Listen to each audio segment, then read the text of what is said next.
So then the sacraments are another tool, another big one. You kind of got two big ones in the Episcopal tradition.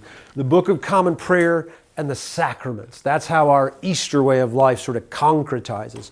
So the sacraments, who knows what the two primary sacraments of the Episcopal Church are? We've already said them. Baptism and what else? Eucharist. Good. Sacraments, and the two big ones are baptism and the inward truth in baptism is love as it comes from God and claims and cleanses us. So sacrament, baptism, the outward signs of the water, and the inward thing that the outward sign represents is God's love, in as much as it claims us. In baptism, you're called beloved. When I anoint with oil, which is another sign, we say you are marked by the Holy Spirit in baptism, make the sign of the cross and holy oil on your forehead, and marked as Christ's own, possessive tense, forever. So it's a love that claims you. Does that make sense? Who do you belong to? I always say to little kids after we baptize them, God. I'm God's boy. I'm God's girl. Does that make sense? And it cleanses. Cleanses from sin is the traditional language we use. So it's actually not so much, especially with a child, doing something in that exact moment of baptism, as it is inviting us into a rhythm of life. When I step on Zach's toe and I realize it, I make amends. I'm sorry. Will you forgive me?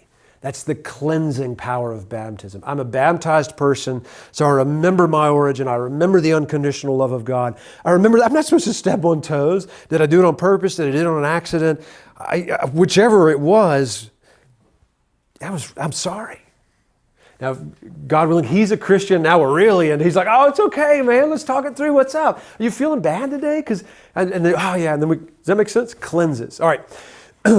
Eucharist. What are the outward signs, the visible signs that we can have a sensory experience of? Very, very simple. Not a trick question. What are they?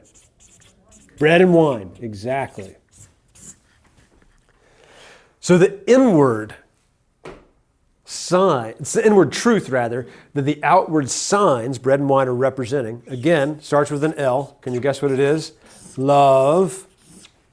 They're symbols of love. And this is God's love that nourishes and saves. The nourish is real simple. The symbolism is simple. It's a mystery, but the symbolism is simple. Bread and wine, you put it in your body, it nourishes. It metabolizes symbolically. It's giving you sustenance, just like the sweet potato you had for supper last night, right? It gives you energy. There's something about returning to this table and receiving these love symbols with all of my friends that nourishes me. You know, one time years and years ago, somebody said to me, this is great, this is one of my favorite pieces of feedback from a member of the congregation. She said, Hendree, I really appreciate your preaching. You're a good preacher, but I'm here for the Eucharist. It's like, bless you. She said, because the Eucharist nourishes me in a way that's just so magnificently mysterious and helpful.